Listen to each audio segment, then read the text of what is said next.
Tunisian authorities have prosecuted, convicted or imprisoned at least 8 prospective candidates for the October 6, 2024 presidential election. The Electoral Commission has approved only 3 candidates, including incumbent President Kais Saied.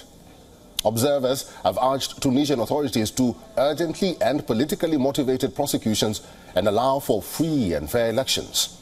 Here's a report.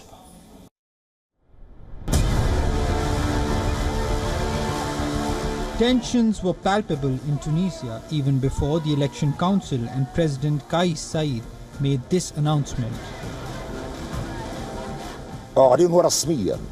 I officially announced my candidacy for the October 6 presidential election in order to keep up the fight in the battle for national liberation.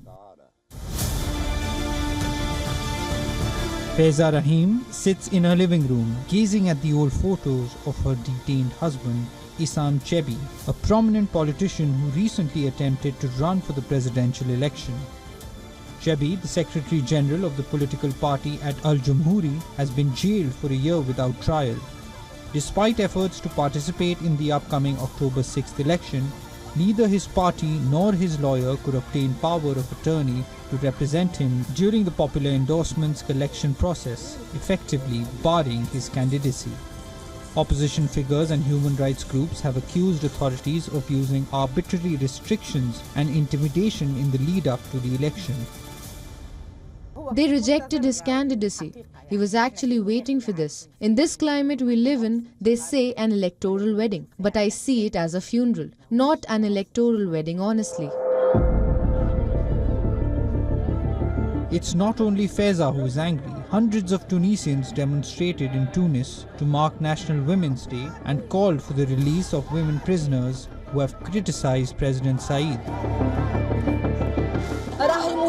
In this stifling heat, women prisoners languish in prisons without electricity, without water, without the slightest decent living conditions. Today, prisoners are being searched in the most intimate parts of their bodies.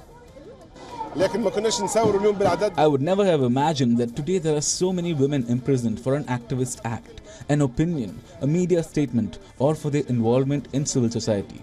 Among them are former activists, such as those who were part of the Truth and Dignity Commission, like Sihem Ben Sedrine or Party President Abir Musi, imprisoned solely for an act or a political position expressed in the media. The Tunisian Election Board announced that 3 candidates, including incumbent President Kais Saied, had been cleared to contest the upcoming elections. The 2 other candidates on the ballot are former lawmakers Zuhair Maghzoui and Ayachi Zamil, who heads a little-known party. Zuhair Maghzoui, who has collected 11 sponsorships from ARP deputies, Mr. Kais Saied, who has obtained 248,467 validated voter sponsorships and 294 sponsorships from elected representatives divided between the ARP, the Council of Regions and Districts and local authorities. And finally, Ayachi Zamil, who has collected 10,457 validated voter sponsorships. 66-year-old Kais Saied was democratically elected in 2019, but orchestrated a sweeping power grab in 2021 and is now seeking another term in office in elections to be held on October 6th. He has been ruling by decree since dissolving parliament in 2021. Several would-be contenders complained of obstacles in obtaining their criminal records as well as the necessary endorsement forms.